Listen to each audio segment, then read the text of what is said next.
గురుజీ హైదరాబాద్ నుంచి మహేష్ కాలర్ లైన్లో ఉన్నారు, వారితో మాట్లాడదాం. హలో హలో, నమస్కారం అండి మహేష్ గారు. నమస్కారం మేడం. నమస్కారం అండి, ఎవరి గురించి తెలుసుకోవాలనుకుంటున్నారు? నేను నా గురించి మేడం. తప్పకుండా అండి, మీ నక్షత్రం చెప్పండి. నక్షత్రం అంటే తెలియదు మేడం, కాకపోతే డేట్ ఆఫ్ బర్త్ ఉంది. చెప్పండి. డేట్ ఆఫ్ బర్త్ కూడా కరెక్ట్ తెలియదు మేడం, ఏంటంటే మన 10th క్లాస్ మెమోలో దాన్ని బట్టి చెప్తున్నాను నేను. సుమారు ఎంత వయసు ఉండొచ్చు మీకు? డేట్ ఆఫ్ బర్త్ అలా ఉన్న డేట్ ఆఫ్ బర్త్ చెప్తాను మేడం నేను. మీ ఎగ్జాక్ట్ డేట్ ఆఫ్ బర్త్ తెలిస్తే చెప్పండి. ఎగ్జాక్ట్లీ కరెక్ట్ అయితే తెలియదు మేడం నాకు. కరెక్ట్ సుమారు ఎంత వయసు ఉండొచ్చు? 32, 33 ఉండొచ్చు మేడం. సరేనండి, మాట్లాడండి గురూజీతో. నమస్కారం అండి. నమస్కారం గురుగారు. నమస్తే. ఏం చదువుకున్నారు? నేను 10 వరకు చదువుకున్నా మేడం. మీ పాదాలకు నమస్కారం గురుగారు. మా ఆఫీస్లో ఉంటుంది. నేను వచ్చేసి 10 వరకు చదువుకున్నా గురుజీ. 10 వరకు చదువుకున్నారు. ఏం పని చేస్తున్నారు ప్రస్తుతం? నేను ఇప్పుడు ప్రస్తుతానికైతే వేరే ప్రైవేట్లో జాబ్ చేస్తున్నా గురుజీ. మీరు ఎన్నో కొడుకు మీ నాన్నగారికి? నేను మొదటి అబ్బాయినండి, నేను ఒక్కనే. ఓకే, మీ కుటుంబంలో ఇంతకు ముందు ఎవరైనా వ్యవసాయం చేసేవారా? మా తాత మా నాయన అంతా వ్యవసాయమే చేస్తారు గురుజీ. ఓకే, మీరు లేదు? నేను ఏం చేయను గురుజీ.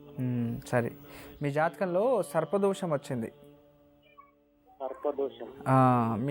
మీరు పుట్టక ముందే మీ నాన్న తాతగారు ఎవరో ఇల్లునో ఏదో పొలమో దున్నేటప్పుడు కట్టేటప్పుడు ఏదో చేస్తూ ఉంటే సర్పం వస్తే దాన్ని మూసేశారనమాట. అది చనిపోయింది. ఇల్లు కట్టేటప్పుడు ఎప్పుడో ఇంట్లోనో ఎక్కడో సర్పహత్య చేశారు.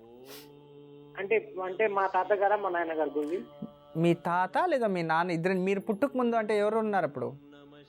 అంటే నేను పుట్టక ముందు అంటే తెలియదు గురుజీ. నేను పుట్టిన తర్వాత అయితే మా నాయన సొంతం కొత్తగా ఇల్లు కట్టిండు. అక్కడ కాదు, మీరు పుట్టక ముందు. పుట్టక ముందు అంటే తెలియదు గురుజీ. అప్పుడు జరిగిండేది ఏదో సర్పహత్య జరిగింది. ఆ సర్పశాపం అనేది మీ జాతకంలో వచ్చిందంటే మీరు పుట్టక ముందు జరిగింది కాబట్టి ఆ శాపం అనేది మీకే వచ్చింది, మీ నాన్న నుంచి మీకు వచ్చింది. అంటే మా తాతకు మా నాన్న పెద్ద ఆయన గురుజీ. అవును. నేను మా నాయనకు నేను పెద్ద కొడుకునే. అవును. మీకు ఇప్పుడు సంతానం?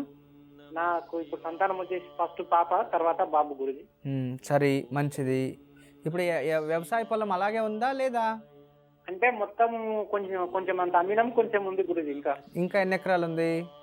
ఇంకా వచ్చేసి 1.5 ఎకరాన్నర. అది ఎకరం బాగుంటది గురుజీ. దాన్ని అలాగే ఉంచుకోండి, దాన్ని ఇది చేయకండి. మీ జాతకంలో జీవితంలో కష్టానికి తగినట్టుగా ప్రతిఫలం ఉండదు అని చూపిస్తుంది. చెప్పుకోలేను గురుజీ. అసలు చెప్పుకోవాలంటే నా బతుకు అంతా మన ఏమంటారు కుక్కలు దించిన ఇసరాకు లాగా అయిపోయింది. ఇంకా అసలు చెప్పాలంటే నాకు నోట్లే మాటనే వస్తలేవు. ఇప్పటికీ ప్రతి ఒక్కరితో అంత చెడుగానే ఉన్నా కానీ ఒక్కరితో కూడా మంచిగా లేను గురుజీ. మా ఫ్యామిలీలో కానీ మా అమ్మ నాయన కానీ అందరికి ఇప్పుడు నన్ను ఒక నమస్కారం మేడం. నమస్కారం అండి, ఎవరి గురించి తెలుసుకోవాలనుకుంటున్నారు? నా గురించే మేడం. తప్పకుండా అండి, మీ నక్షత్రం చెప్పండి. నక్షత్రం డేట్ ఆఫ్ బర్త్ కరెక్ట్ తెలియదు మేడం. నాకు 20 సంవత్సరాలు ఉంటాయి మేడం. సరేనండి, మాట్లాడండి గురూజీతో. నమస్తే అమ్మా. హలో, నమస్కారం గురువు గారు. మీ పాదాలకు సత్కోటి వందనాలు గురువు గారు. మా ఆఫీస్లో ఉంటుంది తల్లి. గురువు గారు, నేను అసలు అనుకోలేదు గురువు గారు కాల్ వస్తుందని. ఏదో అదృష్టవంతులు, అందుకే కాల్ వచ్చింది. చాలా రోజులు చూస్తున్నా కానీ మెసేజ్లు ఒక నెల నుంచే పెడుతున్నాను గురువు గారు. హలో, చెప్తల్లి. నాకు చాలా ఆనందం గురువు గారు. అసలు మీతో మాట్లాడుతుంటే నమ్మబుద్ధి కాలేదు. అక్కడ అనుకోలేదు గురువు గారు మీకు ఫోన్ వస్తుందని. సరే తల్లి, ఏం చేస్తుంటారు మీరు? గురువు గారు, ఏం చేస్తూ ఉంటారు మీరు? నాకు పెళ్ళి 2 years అవుతుంది గురువు గారు. సరే తల్లి. ఒక పాప ఫస్ట్ అబార్షన్ అయిపోయింది. అబార్షన్ అయింది గురువు గారు. పెళ్ళైన కాడ నుంచి కష్టాలే గురువు గారు, రుణ బాధలు ఎక్కువ. మాకు ఆటో ఉంది, ఆటో రిపేర్, ఎప్పుడు చూసినా రిపేర్. దాన్ని వదిలేసి కొన్నాళ్ళు మళ్ళీ లారీకి వెళ్ళారు, ఆయిల్ లారీకి. అయినా దాంట్లో కూడా ఏం అభివృద్ధి ఉండటం లేదు గురువు గారు. ఏం పని చేస్తారు మీ భర్త? మాకు ఆటో ఉంది గురువు గారు. ఓకే ఓకే ఓకే, మీరు ఇంట్లోనే ఉంటారు? నేను ఇంట్లోనే ఉంటా గురువు గారు. ఆటో అది కూడా ఇప్పుడు రిపేర్ కూర్చుంది. ఓకే, ఇప్పుడు 2 సంవత్సరాలు అయింది పెళ్ళి అయితే? అవును గురువు గారు. సరే అమ్మా. అంటే ఇప్పుడు మీకు వయసు ఎంత అయితే? టీటీసీకి జాయిన్ అయ్యండా గురువు గారు. అదే నా చదువు ఎలా ఉంటుంది, మా రుణ బాధలు ఎప్పుడు తొలగిపోతాయి? టీపీటీసీయా? Teacher training. Teacher training TCH కా? Okay okay okay. అవును గురువు గారు. ఫస్ట్ ఇయర్ జాయిన్ అయి ఉంటా, చిన్న పాపని పోలేదు. అదే గురువు గారు, నాకేమన్నా జాబ్ వస్తుంది రాదు, ప్రభుత్వం జాబ్ ఏమన్నా ఉందా అని తెలుసుకోవడానికి కాల్ చేసాం గురువు గారు. సరే తల్లి, ప్రయత్నించు తల్లి, తప్పలేదు ప్రయత్నించే దాంట్లో. ఇప్పుడు మీకు వయసు ఎంత? 20 గురువు గారు. జరుగుతా ఉంది. చెప్పింది ఏమో శ్రీరామనవమి అన్నారు. 1997 ఏప్రిల్ 15వ వచ్చింది చూస్తే. పునర్వాసు నక్షత్రము, మిథున రాశిలో జన్మించారు. జన్మజాతకం అయితే బాగుంది. ఇక్కడ పంచమ స్థానం చూపిస్తూ ఉంది. విద్యాస్థానం గురించి అడిగారు. టీసీ చేయండి, టీసీసీ టీటీసీ చదవండి, ఖచ్చితంగా మీకు మంచిదవుతుంది. ప్రభుత్వ ఉద్యోగం అని అడిగారు. ప్రభుత్వ ఉద్యోగం వచ్చినా రాకపోయినా దాన్ని ఎడ్యుకేటెడ్ అయితే ఏదో ప్రైవేట్ స్కూల్లో అయినా 2 రోజులు ట్యూషన్ అవి ఇవి చెప్పుకొని ఉండొచ్చు. అది మీ జీవితాన్ని కాపాడుతుంది. ఎందుకంటే ప్రభుత్వం ఉద్యోగం వస్తుందే అని చదవడం కాదు తల్లి. ఎప్పుడు కూడా చదువు అనేది మన జీవితాంతం మనల్ని కాపాడే ఒక స్నేహితుడు.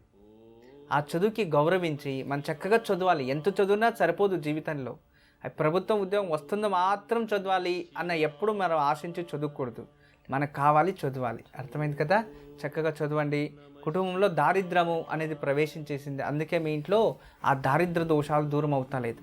ప్రతిరోజు కూడా ఇంట్లో గోమూత్రాన్ని ప్రోక్షణ చేసి ఇల్లంతా చక్కగా తుడిచి ప్రతిరోజు కూడా ఒక మామిడాకు వాకల్లో కట్టి, అంటే ప్రతిరోజు పచ్చి మామిడి తోరణము, తర్వాత గోమూత్రం ప్రోక్షణ చేసి ఉదయము సాయంత్రం కనకదార స్తోత్రాన్ని 48 రోజులు చక్కగా ఉదయం సాయంత్రం చదువుకొని మహాలక్ష్మి అమ్మవారి ముందు నెయ్యి దీపం వెలిగించు.